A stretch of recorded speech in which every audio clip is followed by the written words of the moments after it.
கர்த்தருடைய பரிசுத்த நாமத்திற்கு ஸ்தோத்திரமும் கனமும் உண்டாவதாக. இந்த நாளிலும் தேவனுடைய வார்த்தையை கேட்பதற்காக கூடி வந்திருக்கிற உங்கள் ஒவ்வொருவரையும் பிதா குமாரன் பரிசுத்த ஆவியானவருடைய நாமத்தினாலே நான் வாழ்த்துகிறேன், வரவேற்கிறேன்.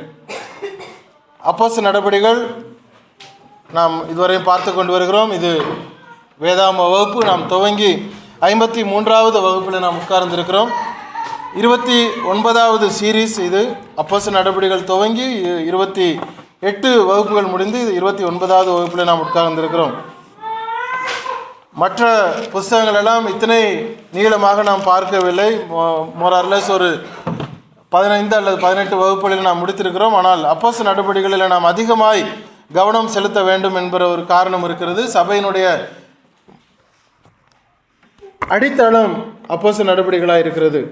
ஆகவே இதில் நாம் அதிகமாக நாம் கவனத்தை செலுத்தி மிகவும் கூர்ந்து நாம் கவனித்து வருகிறோம். 9 அதிகாரங்களை நாம் முடித்து இப்பொழுது 10வது அதிகாரத்தில் வந்திருக்கிறோம். இதுவரைக்கும் நாம் பார்த்த பகுதிகள் இஸ்ரவேலர்களை குறித்து, யூதர்களை குறித்து, யூத ஜனங்களை குறித்து, வாக்குத்தத்தம் பண்ணப்பட்ட தேவ ஜனங்களை குறித்ததான பகுதிகள். ஆனால் இந்த அதிகாரம் ஒரு விசேஷமான ஒன்று, நமக்கு சரீர பிரகாரமாக நம்மை சார்ந்ததான ஒரு பகுதியாக இருக்கிறது. அப்போஸ்தலர் நடபடிகள் 10வது அதிகாரம் முதல் 4 வசனங்களை அடிப்படையாக வைத்து இந்த நாளில் நாம் தியானிக்க இருக்கிறோம். முதலாவது வசனத்தை எடுத்தவர்கள் வாசிக்குமாறு கேட்டுக்கொள்கிறேன்.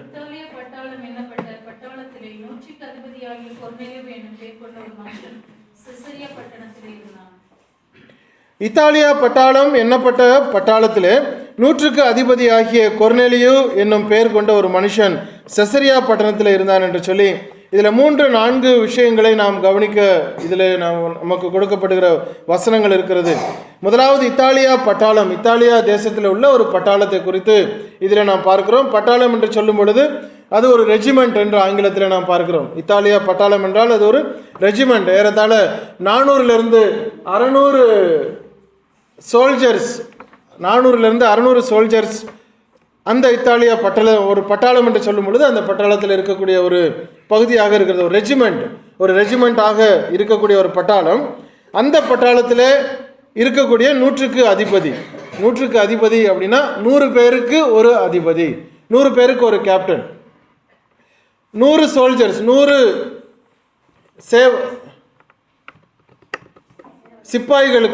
சிப்பாய்களுக்கு ஒரு கேப்டன் என்று சொல்லுகிறது 100க்கு அதிபதி. இந்த 100க்கு அதிபதி வேதாகமத்தில் புதிய ஏற்பாட்டில் 7 இடங்களிலே சொல்லப்படுகிறது. அது ஒரு சுவாரஸ்யமான ஒன்று. வேதாகமம் பிப்ளிக்கல் மேத்தமெட்டிக்ஸ் அல்லது பிப்ளிக்கல் கவுண்டிங் அப்படின்னு பார்த்தீங்கன்னா அநேக இடங்களில் 3, 7, 21 அந்த 7 குறித்தே அது மல்டிப்ளிகேஷனாக அதிகமான இடங்களில் வரக்கூடிய ஒரு இன்ட்ரெஸ்டிங் சப்ஜெக்ட் அது. இந்த 100க்கு அதிபதியை குறித்தும் புதிய ஏற்பாட்டில் 7 இடங்களில் வருகிறது.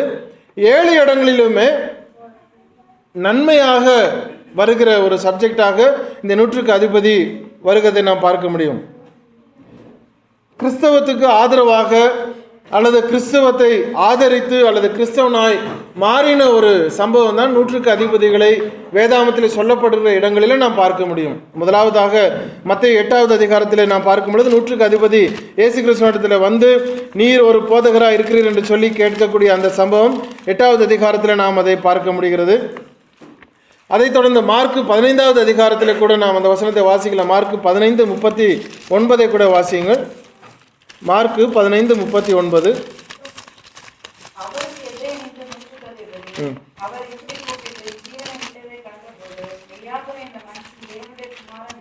மெய்யாகவே இந்த மனுஷன் தேவனுடைய குமாரன் என்று சொல்லி விசுவாசத்தை அறிக்கையிடக்கூடிய ஒரு 100க்கு அதிபதியாக இந்த இடத்துல நாம் பார்க்கிறோம். இன்னொரு இடம் கூட நாம் வாசிக்கலாம். அப்போஸ்தலர் 22வது அதிகாரம் 25வது வசனம். அப்போஸ்தலர் 22:25.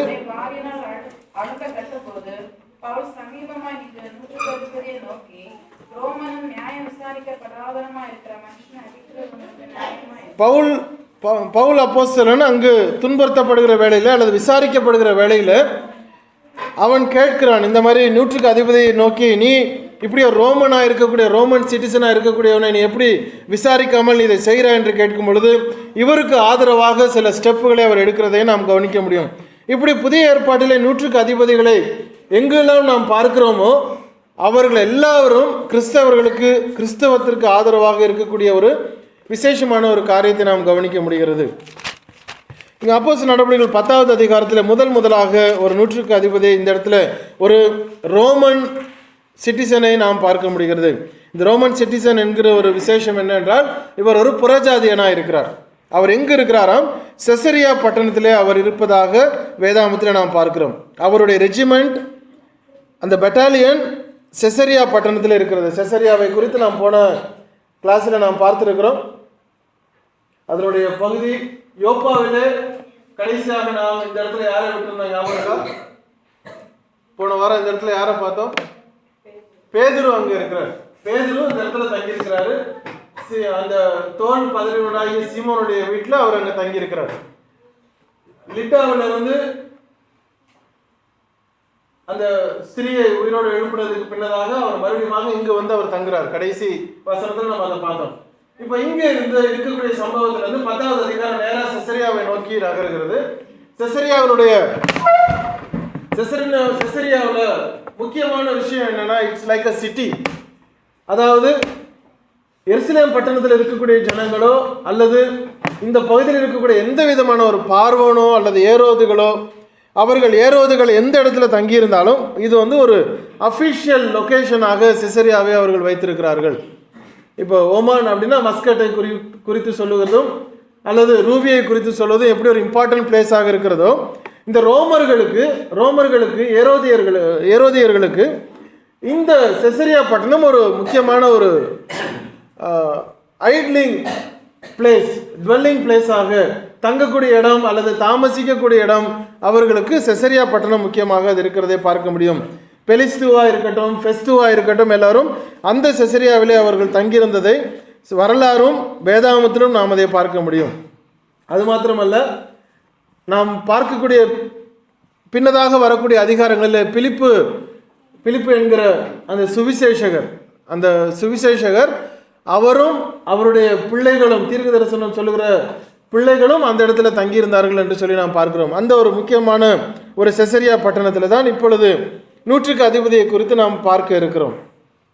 இந்த கொர்நேலியோ என்பது ஒரு புறஜாதியினுடைய பெயர் அல்லது ரோமனுடைய பெயர். எப்படி நம்ம இந்திய பெயர்களை பார்த்தோன்னா நமக்கு இந்தியர்கள் அப்படின்னு தெரிகிறதோ, இது கொர்நேலியோ என்பது ரோமனுடைய பெயர், ஒரு ரோமன் புறஜாதியனாக ஒரு பெயர். இப்போ புறஜாதி அப்படின்னா யாருன்னா, நாம் எல்லாரும் புறஜாதியார். இஸ்ரவேலர்கள் அல்லாதவர்கள் புறஜாதியார். யாரெல்லாம் இஸ்ரவேலர்கள் அல்லையோ அவர்கள் எல்லாரும், மற்றவர்கள் எல்லாரும் புறஜாதியார். இப்போ நாமெல்லாம் இஸ்ரவேலர்கள் அல்ல, சரீரத்தின்படி இஸ்ரவேலர்கள் அல்ல, ரத்தத்தின்படி இஸ்ரவேலர்கள் அல்ல. நாம் எல்லாரும் வந்து புறஜாதியராக நாம் இருக்கிறோம். அப்போது சரீரத்தின்படி நம்மை போல இருக்கக்கூடிய ஒரு கொர்நேலியோ சுவிசேஷத்தை கேட்டு சத்தியத்துக்குள்ளே வரக்கூடிய ஒரு சூழ்நிலை. இப்பொழுது ஏன் இவ்வளோ வித்தியாசம் அங்கு காணப்பட வேண்டும் அப்படின்னா, முக்கியமாக நாம் கவனிக்க வேண்டிய ஒரு பேக்ரவுண்ட் அதில் இருக்கிறது. புறஜாதிக்கும் யூதர்களுக்கும் என்ன வித்தியாசம் அப்படின்னா, மேஜர் டிஃபரன்ஸ் நம்ம கவனிக்க வேண்டிய ஒரு காரியம், நம்மளுடைய கலாச்சாரம். அதிகமான வித்தியாசம் வந்து கலாச்சாரம். வேதாகமத்தில் ஒரு 4-5 காரியங்களை நான் உங்களுக்கு சொல்லுகிறேன். நமக்கும் யூதர்களுடைய எண்ணங்களுக்கும் எவ்வளவு வித்தியாசம் இருந்திருக்கிறது. ஒரு சின்ன ஒரு உதாரணம், நம்ம ஒரு பேப்பர் எடுத்து எழுத ஆரம்பிக்கிறோம் அப்படின்னா, கிறிஸ்தவர்களா அல்லது பாரம்பரிய கிறிஸ்தவர்கள் மேலே வந்து ஒரு சிலுவை போட்டு ஆரம்பிப்பாங்க. அது எங்கேருந்து அந்த பரம்பரை வந்தது, எங்கேருந்து அந்த பழக்கம் வந்துச்சு சொல்லுங்கள் பார்ப்போம். பேப்பரை தொடங்கின உடனே மேலே ஒரு சிலுவை போட்டு தொடங்குற பழக்கம் எங்கேருந்து வந்தது, எங்கேருந்து கற்றுக்கிட்டோம்? ஏன்னா இந்துக்கள் மேலே அந்த ஊன்னு போட்டு எழுதி பழகினாங்க. அதை பார்த்து அந்த கலாச்சாரத்தில் அல்லது அந்த வம்சத்தில் வந்த நமக்கு அவங்க ஊ போடுறாங்க, நம்ம ப்ளஸ் போட்டு போகிறோம். அப்படி தான் வந்தது.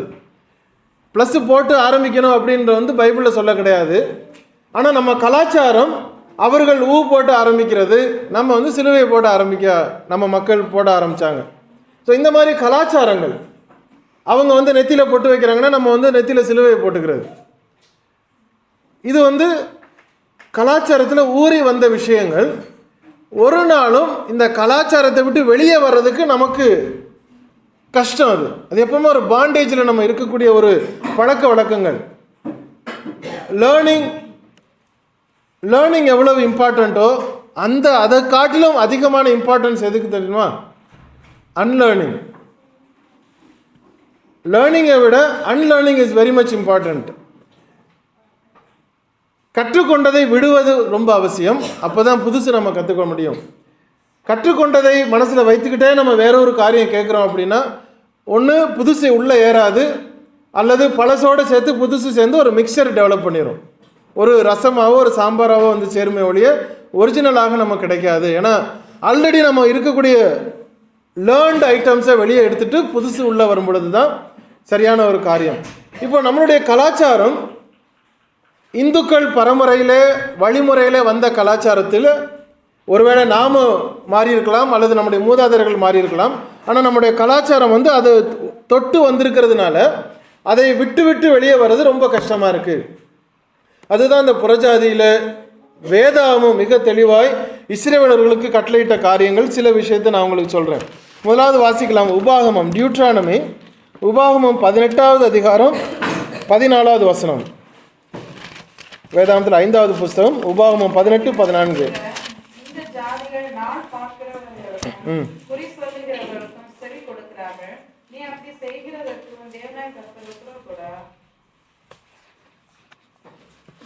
உன் தேவனாகிய கர்த்தர் உன்னை ஆசீர்வதித்ததின்படி உன் நாட்டு மந்தையில். இல்லை சிஸ்டர், நீங்கள் எந்த வசனம் வாசிங்க? 18-14.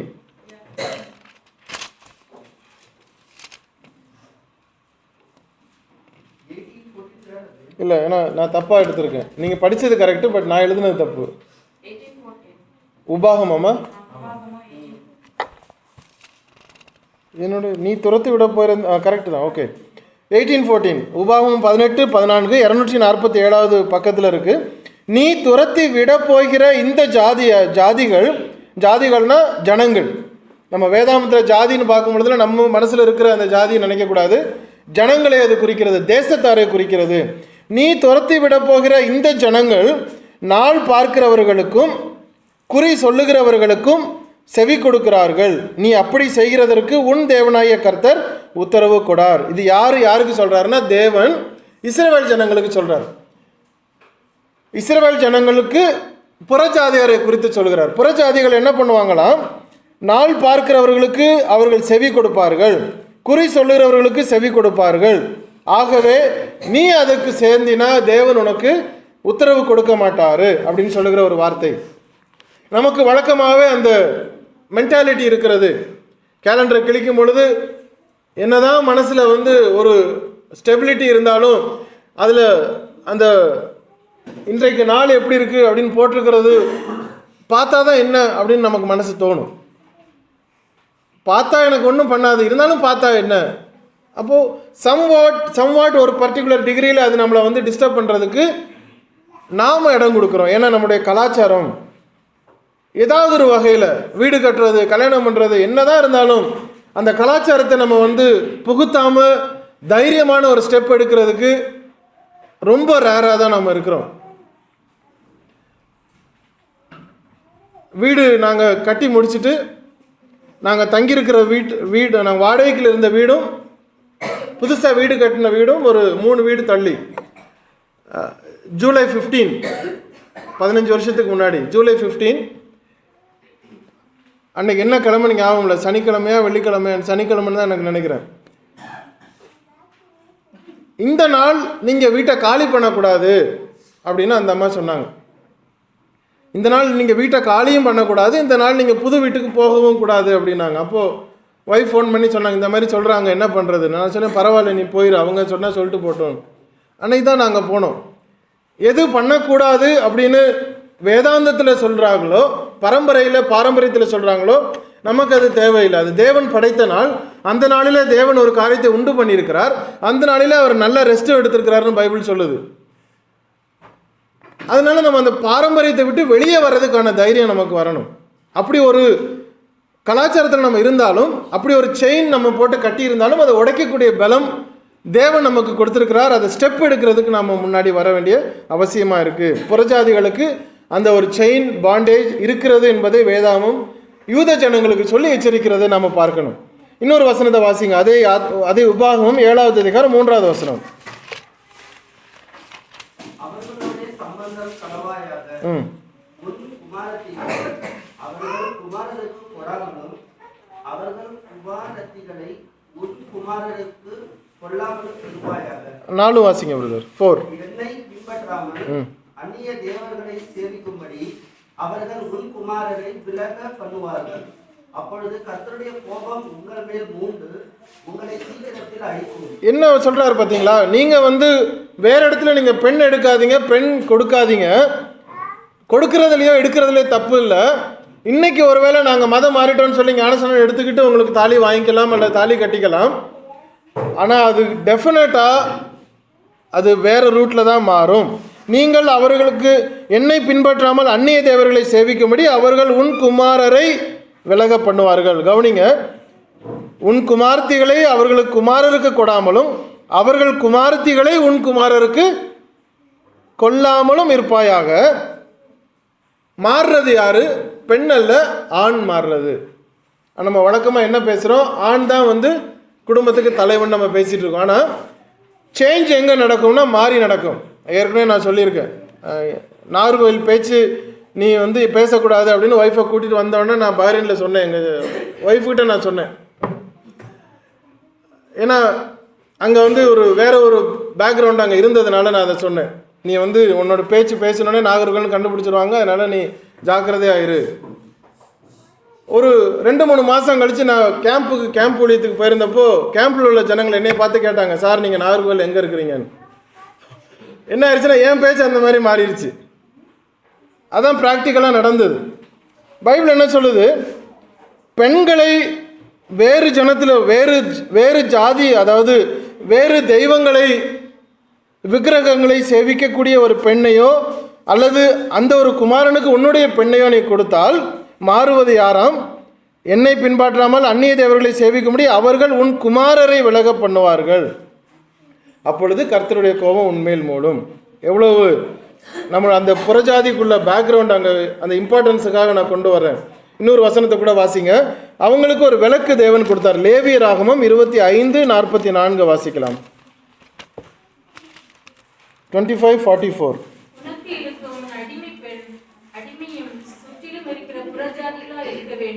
உனக்கு இருக்கும் ஆண் அடிமையும் பெண் அடிமையும் சுற்றிலும் இருக்கிற புறஜாதிகளாய் இருக்க வேண்டும். விலைக்கு வாங்கலாம், அது ஒன்றும் பிரச்சனை இல்லை. நீ அவங்கள சர்வெண்ட்டாக வச்சுக்கோ. அப்போ நம்மளாம் பழைய ஏற்பாட்டு நியமத்தின்படி யூதர்கள் நம்மை அடிமைகளாக வைத்துக்கொள்வதற்கு தடை இல்லை. ஆனால் சுதந்திரமாக இருப்பதற்கு தடை தேவன் வைத்திருந்தார். அவருடைய லெவல், நம்மளுடைய லெவல் பழைய காலத்தில் இயேசு கிறிஸ்துக்கு முன்னதாக நம்மளுடைய லெவல் வேதாமத்தின்படி எப்படி இருந்திருக்கிறது என்பதை நாம் புரிஞ்சு கொள்ளணும். காரணம் அடிப்படையாக இந்த ஒரு கலாச்சாரம் தான். விக்கிரக கலாச்சாரமும் அந்நிய தெய்வங்களுக்கு உள்ள கலாச்சாரங்களும் அதனுடைய பாரம்பரியங்கள் புறஜாதிகளுக்கு ரத்தத்தில் ஊறப்பட்டிருந்ததுனாலே அதை விட்டு வெளியே வர முடியாத ஒரு பாண்டேஜ் இருந்ததுனால தேவன் இஸ்ரவேல் ஜனங்களுக்கு சொன்ன ஒரு காரியம். இன்னொரு வசனத்தை கூட வாசிங்க. லேவியராகமம் 11வது அதிகாரம் 45 47 வரை.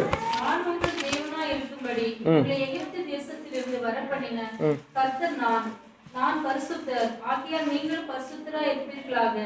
சுத்தமானதற்கும் அசுத்தமானதற்கும் புசிக்கத்தக்க ஜந்துகளுக்கும் புசிக்கத்தகாத ஜந்துகளுக்கும் வித்தியாசம் பண்ண பொருட்டு மிருகத்துக்கும் பறவைகளுக்கும் தண்ணீர்களில் நீந்துகிற சகல ஜீவ ஜந்துகளுக்கும் பூமியின் மேல் ஓடுகிற சகல பிராணிகளுக்கும் அடுத்த பிரமாணம் இதுவே என்று சொல்லுங்கள் என்றார்.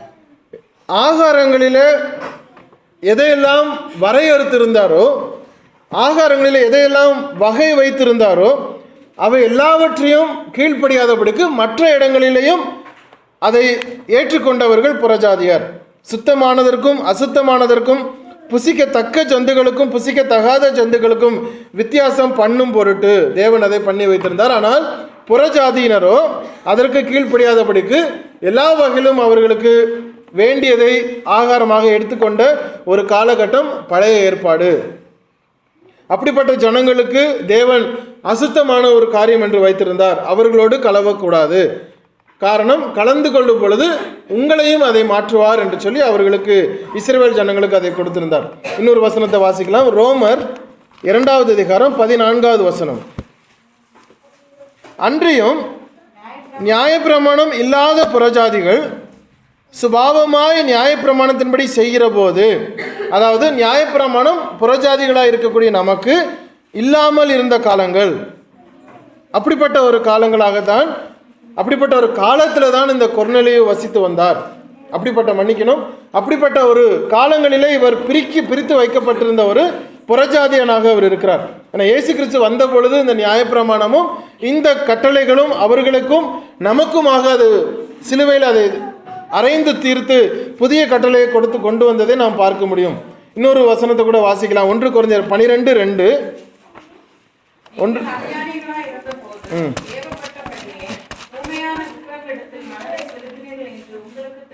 நீங்கள் அஞ்ஞானிகளாக இருந்தபோது ஏவப்பட்டபடியே ஊமையான விக்கிரகங்களிடத்தில் மனதை செலுத்தினீர்கள் என்று உங்களுக்கு தெரியுமே. நமக்கு எதெல்லாம் தோணுதோ அதெல்லாம் நம்ம கடவுளாக மாற்றிக்கிட்டோம். விகாரமாக இருந்தது கடவுளாக மாற்றிக்கிட்டோம். அதிசயமாக இருந்ததை கடவுளாக மாற்றிக்கிட்டோம். கண்ணை முழிச்சு மறுநாள் காலையில் பார்த்தோன்னா திடீர்னு ஒரு கல் முளைச்சிருந்தா அதுக்கு நம்ம கல்லாக மாற்றிக்கிட்டோம். இதெல்லாம் மனதிலே நமக்கு என்னெல்லாம் தோணுச்சோ அதெல்லாம் நம்ம மாற்றியிருந்த காலங்கள் இது. பழைய ஏற்பாட்டிலே புறஜாதிகள், இப்பொழுதும் இருக்கக்கூடிய கிறிஸ்தவர் அல்லாத ஜனங்கள் இப்படிப்பட்ட எண்ணங்களிலே வாழக்கூடிய ஒரு ஆட்டிடியூட் இருக்கக்கூடிய ஒரு வம்சத்திலே வந்த ஒரு கொர்நேலியுவை தான் நம்ம பார்க்குறோம். அப்போது அந்த டிரான்ஸ்ஃபார்மிங் எவ்வளவு கஷ்டம் அல்லது டிரான்ஸ்ஃபார்மேஷன் எப்படி நடந்தது என்கிற ஒரு இம்பார்ட்டன்ஸை புரிந்து கொள்ள வேண்டும் என்பதுனால் அதனால தான் நான் இவ்வளோ பேக்ரவுண்டை நான் கொடுக்குறேன். ஆல்மோஸ்ட் அரை மணி நேரம் இந்த ஒரு சப்ஜெக்டை மாத்திரம் நம்ம பேசியிருக்கோம். கொர்நேலியுடைய பேக்ரவுண்ட் அல்லது அவங்களோட ஃபேமிலி பேக்ரவுண்ட் ஏறத்தாழ நம்முடைய முன்னோர்கள் அல்லது நம்முடைய சுற்றத்தாருடைய ஒரு பேக்ரவுண்டாக அது இருக்கிறது. வேதாகமத்திற்கும் யூத ஜனங்களுக்கும் புறஜாதிக்கும் உள்ள வித்தியாசம் எவ்வளவு வகை அறுக்கப்பட்டது என்பதை 1வது வசனமாக அதில் நாம் இந்த கொர்நேலியுனுடைய பேக்ரவுண்டை குறித்து நாம் அதை பார்த்தோம். 2வது வசனத்தை வாசிக்கலாம்.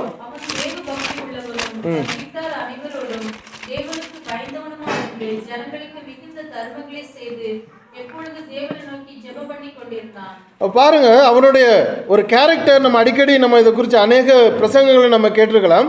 அவன் தேவ பக்தி உள்ளவன், தன் வீட்டார் அனைவரோடும் தேவனுக்கு பயந்தவன், ஜனங்களுக்கு மிகுந்த தர்மங்களை செய்தவன், எப்பொழுதும் தேவனை நோக்கி ஜெபம் பண்ணி கொண்டிருந்தவன். 5 காரியங்கள் அவனுடைய வாழ்க்கையில் இருக்கிறதை நம்ம பார்க்க முடியும். ஆனால் இந்த 5ம் எப்பொழுது அவனுக்கு இருந்தது என்று சொன்னால் தேவனை ஏற்றுக்கொள்வதற்கு முன்னதாக அது இருந்தது. அதான் ஒரு கீ பாயிண்ட். தேவனை ஏற்றுக்கொள்வதற்கு முன்னதாக இந்த காரியங்கள் இருந்தது. எபேசியர் 2:12 வாசிங்க.